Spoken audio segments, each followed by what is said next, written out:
Hello, everyone. Welcome to First Online University, a global platform for all your education and growth related needs. In this lecture, we are going to continue with the chapter P block elements. We have already discussed about group 13 elements in terms of their abundance, electronic configuration, and physical properties. In this particular lecture, we will be taking up the chemical properties of group 13 elements. Before we begin, a piece of information for you.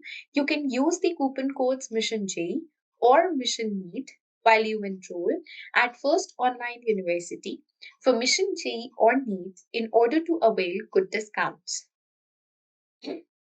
Let us begin with the chemical properties of group 13 elements.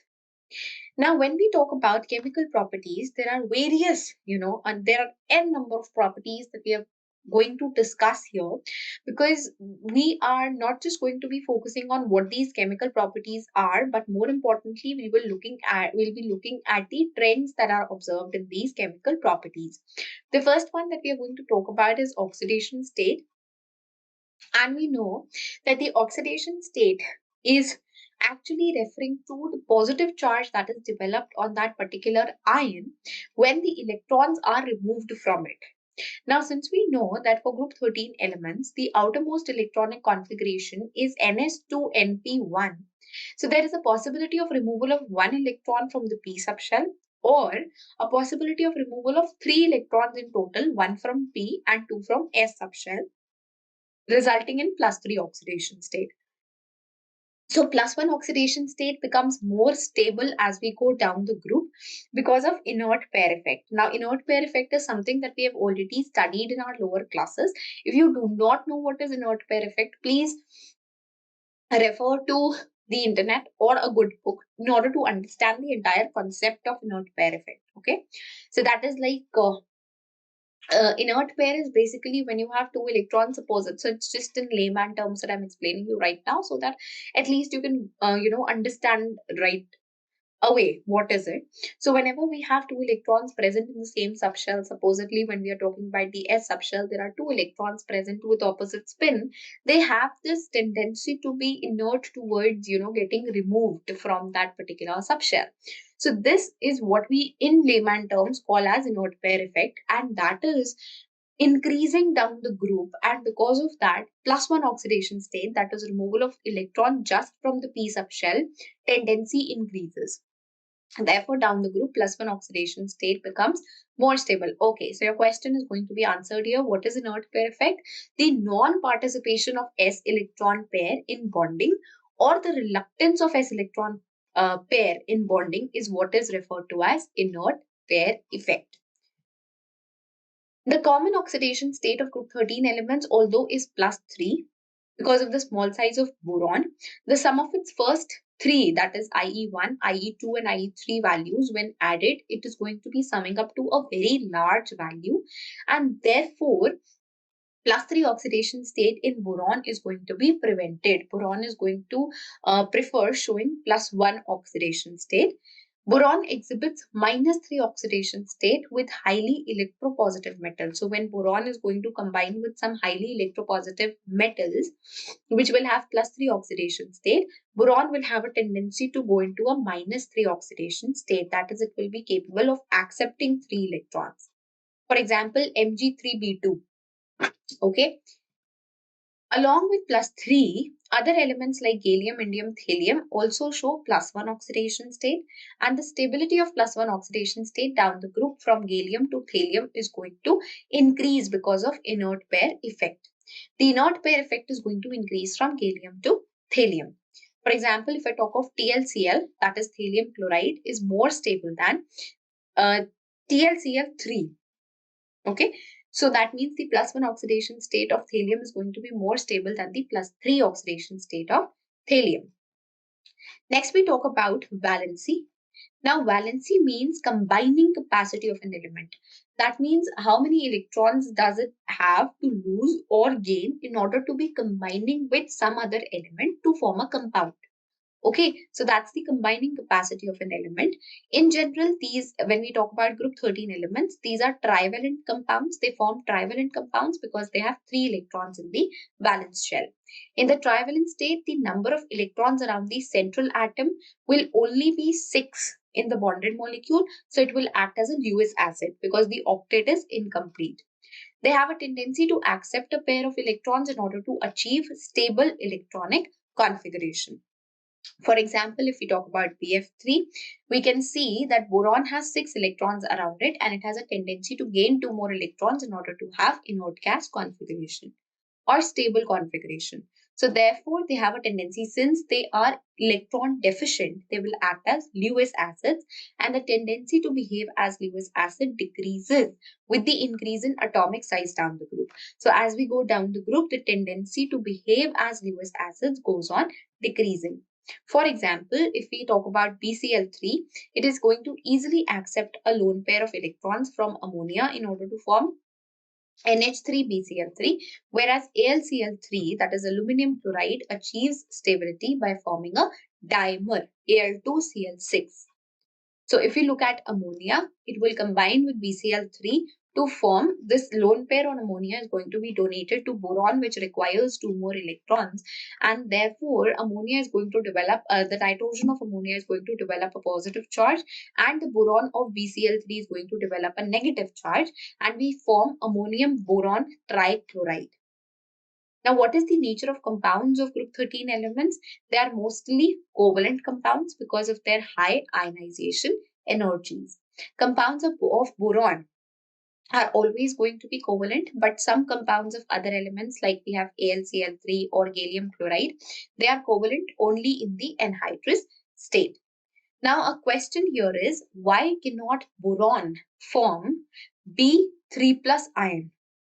Okay, so we have already seen that boron, because of its small size and the the sum of the first 3 ionization enthalpies is going to be very high, because of which it does not have a tendency to show +3 oxidation state, but only +1 oxidation state. Hence, it cannot form B3 plus ion. Next question is, why is the maximum covalency of boron only 4, whereas that of aluminium is 6? That is because aluminium has a vacant d orbital and it has the capability or capacity to expand its octet, which boron cannot do because there is no d orbital at all, so it cannot expand its octet. Next question is, write the correct order of reducing nature of group 13 elements in +3 oxidation state. Reducing nature means itself gets oxidized. So down the group, we know that the tendency to show +3 oxidation state decreases, and therefore the tendency to get oxidized to +3 oxidation state decreases, and therefore the reducing nature is going to decrease as we go down the group. And therefore, we can see with exceptions, the correct order is first is aluminium, then boron, then gallium, then indium, and lastly thallium. That's the correct order which you need to learn. Next, we move on to a few MCQs. More stable and more common oxidation state of thallium is. So we know down the group, since +1 oxidation state becomes more common, therefore option A is going to be the correct answer. Next is AlCl3 exists as, we know it exists as a dimer. So option B is the correct answer. Next chemical property that we are going to talk about in for group 13 elements is the reactivity towards air, that is O2, and order of the acidic nature of the oxides of group 13 elements. So when we are going to see the reactivity of these elements towards O2, we know that on reaction with O2, they are going to form oxides, and then we'll be looking at the acidic nature of these oxides. So firstly, let's discuss the reactivity towards air. So boron is unreactive in the crystalline form. So when we talk about boron, it is present in the crystalline form and it is unreactive. But when we talk about the amorphous form of it, on heating in air, it is capable of forming B2O3, that is boron oxide. Aluminium will form a very thin layer of oxide on the surface of it by heating in the atmosphere of O2. By high temperature, at high temperatures, they are going to form nitrides because they are going to react with N2 that is present in the atmosphere. So air mainly has oxygen and nitrogen, and group 13 elements will react with both oxygen to form oxides and nitrogen to form nitrides. And oxides are also going to be trioxides. The first two members are going to form compounds more readily as compared to the other members. So boron with oxygen will, on heating, will form B2O3. And we can balance this chemical equation. Aluminium on reaction with N2 will form Al, that is aluminium nitride. Boron is going to exist in two forms. One is crystalline and the other is amorphous. The crystalline form is unreactive towards air, and the amorphous form on heating in the presence of air will form boron trioxide, B2O3. So we can see this reaction too. Then at high temperatures, boron is going to combine with nitrogen as well to form boron nitride, that is Bn at high temperatures. Aluminium is not going to be, on the other hand, affected by dry air. It will form a thin oxide layer on its surface that will prevent the further reaction of aluminium with dry air. It is only that this thin oxide layer is formed on the surface of aluminium in the moist air, okay, not in the dry air. So aluminium with O2 will combine to give alumina Al2O3, and at high temperatures again aluminium also can combine with nitrogen to form nitride, that is Aln. So since we have talked about the reactivity of these elements with air, that is both oxygen as well as nitrogen, now we are going to talk about the acidic nature of these oxides that are being formed. So when we talk about boron oxide, that is B2O3, that is more acidic as compared to Al2O3, then gallium oxide, then indium, and then thallium. So down the group, the acidic nature is going to decrease as we go from boron, which is acidic, to aluminum oxide and gallium oxide, which are amphoteric, and indium and thallium oxide are basic in nature. So you need to remember this, very, very important. Let's have a look at few MCQs based on this topic. The first question is, which is more acidic oxide? Thallium, gallium, aluminum, boron. We've already seen that down the group acidic nature is decreasing and it's boron oxide that is most acidic. So option D is going to be the correct answer. Next question is, which of the following is an amphoteric oxide? It was alumina and gallium oxide that were amphoteric, and since gallium oxide is not in the options, so option C is the correct answer. Next question is, which is more basic oxide? So we have seen that it is indium and thallium oxide that are more basic. Indium not in the option. Option A is going to be therefore the correct answer. Next we move on to the reactivity of these elements towards acids, towards alkalis, and towards halogens. Okay, that is when we talk acids and alkalis, you know, halogens means X2, that is Cl2, Br2, etc. So the first thing that we are going to talk about is reactivity towards water. Now, boron, see, if you carefully notice, we are studying all these properties, but we will be considering the case of boron and aluminium more than other cases because these are more common elements and we tend to study the chemical properties and other properties of these elements more than the other elements in the same group. Okay. So the first thing that we are going to talk about is the reactivity towards water, and in that too, when we talk about boron, boron does not react with water. Whether we talk about cold water or hot water, boron is going to be unreactive towards water. And when steam is going to be passed over red hot boron, then hydrogen gas is liberated because boron on reaction with steam will form B2O3 and H2 is liberated. Only aluminium is going to react with boiling water. So aluminium plus H2O will give aluminium hydroxide, and H2 is again going to be liberated in this particular reaction, and we can balance this equation.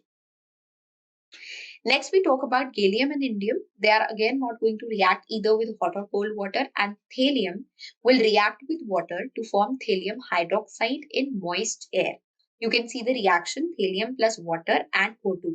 Water and O2 means we are talking about moist air, and we form what we get is thallium hydroxide. Next is reactivity towards acids and alkalis. So boron is not going to react with acids or alkalis even at moderate temperatures. Aluminium will show amphoteric character. That is, it will dissolve in HCl, dilute HCl and liberate H2. So you can see aluminium with HCl will form aluminium chloride and H2 is going to be liberated, and it will also react with alkali and liberate H2. That is, it can react with both HCl as well as NaOH, forming aluminium chloride and sodium aluminium hydroxide respectively. But in both the cases, H2 is going to be liberated. Next, we talk about the halides of group 13 elements. That is when we talk about the reaction of these group 13 elements with halogens. What are the properties? Boron trihalides, that is BCl3, BF3, BBr3, Bi3, they are covalent in nature because of the very high polarizing power of B3+, because it's a very small cation and it has got a very high polarizing power. These compounds behave as Lewis acids because these are electron deficient. Boron has so it's going to be having 6 electrons around it, and therefore it's going to be electron deficient, and therefore they are going to behave as Lewis acids.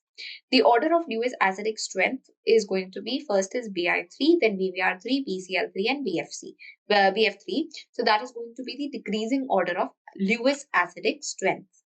Why BF3 is a weak Lewis acid? Because there is a back bonding that is possible, and because of this back bonding, it is slightly stable, more stable as compared to other halides of boron, because of which the reactivity is going to be low. The acidic strength is going to be low. Now, a question for you is, white fumes appear around the bottle of anhydrous aluminum chloride. If you carefully see, AlCl3, white fumes are going to appear around the bottle of it. What is the reason for it? Anhydrous aluminum chloride is partially hydrolyzed with atmospheric moisture and HCl gas is liberated, which we see as white fumes. I hope this is clear. Such conceptual questions are very important from your practical point of view also, okay? The practical examinations. Next is reactivity towards halogens. Aluminium chloride is represented as Al2Cl6 because AlCl3 exists as a dimer up to 400 degrees centigrade, and above 800 degrees centigrade it will exist as a monomer, that is AlCl3 only. It's a Lewis acid. The dimeric form is going to be denoted with 6 covalent bonds and 2 dative bonds. As you can see, there are 3 covalent bonds here, 3 covalent bonds here, and 2 dative bonds are going to be represented by this sky blue color that you can see. So there are 6 covalent bonds in total with 206 picometers length, and there are 2 dative bonds shown. Okay, so this is the structure of the dimer, very important. So Al2Cl6 is also known as ortho complex. Remember this fact. In trivalent state, most of the compounds being covalent are hydrolyzed in water to form tetrahedral hydroxide species with one negative charge. AlCl3 in the acidified aqueous solution will form octahedral complex, that is hexa-aquo-aluminum 3 ion. Okay, now let's have a look at few concept check questions here. Boron reacts with cold water, hot water, ice, steam. So we have seen it will neither react with hot water nor cold water. It will react with steam. So option D is the correct answer. Next is red hot boron on reaction with steam is going to liberate what? We have seen it liberates H2. So option C is the correct answer. Next question is thallium on reaction with water forms what compound? So we've already seen that it forms thallium hydroxide, that is TLOH, okay, because it's going to show +1 oxidation state. So TLOH, option B is the correct answer.